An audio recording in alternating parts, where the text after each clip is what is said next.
যে 2026 সালের জুনের পরে 1 ঘন্টাও তিনি আর ক্ষমতায় অবস্থান করবেন না, ক্ষমতায় থাকবেন না।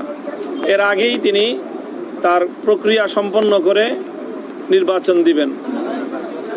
আমরা বর্তমান পরিস্থিতি, বিশেষ করে গত 3-4 দিন যাবৎ বাংলাদেশের রাজনীতিতে যে এক ধরনের অস্থিরতা, জনমানুষের মধ্যে যে উৎকণ্ঠা বিরাজ করছে, সেই জায়গা থেকে আমরা প্রধান উপদেষ্টাকে অনুরোধ করেছি যে কোনো অবস্থাতেই পরিস্থিতি যাই হোক না কেন তিনি যেন মাঝপথে হাল ছেড়ে না দেন।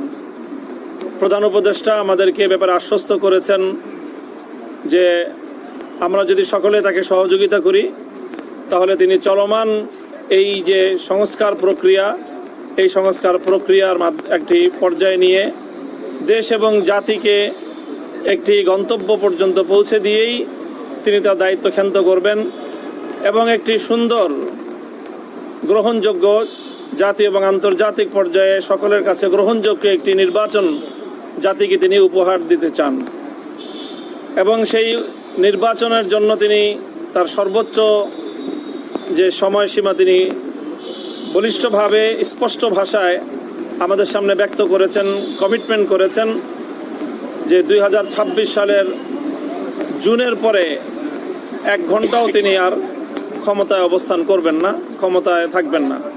এর আগেই তিনি তার প্রক্রিয়া সম্পন্ন করে নির্বাচন দিবেন। আমাদের পক্ষ থেকে আমরা 3টি বিষয়কে গুরুত্বের সাথে উপস্থাপন করেছি। একটি হলো যে চলমান সংস্কার প্রক্রিয়া, এটা এই পর্যন্ত আমরা বলেছি যে এখনো পর্যন্ত সরকারের পক্ষ থেকে সংস্কার কার্যক্রমের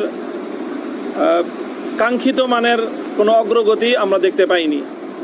এই বিষয়টা আমরা আমাদের উদ্বেগের কথা জানিয়েছি যে এইভাবে অনিশ্চিত গন্তব্যের দিকে যাওয়া ঠিক নয়, বরং সংস্কার কতটুকু হচ্ছে, কতটুকু হবে সেই বিষয়ে সুস্পষ্ট, অতি দ্রুত, অনতিবিলম্বেই সংস্কারের বিষয়টাকে জাতির সামনে স্পষ্ট করা উচিত যে সরকার কতটুকু সংস্কার করছে।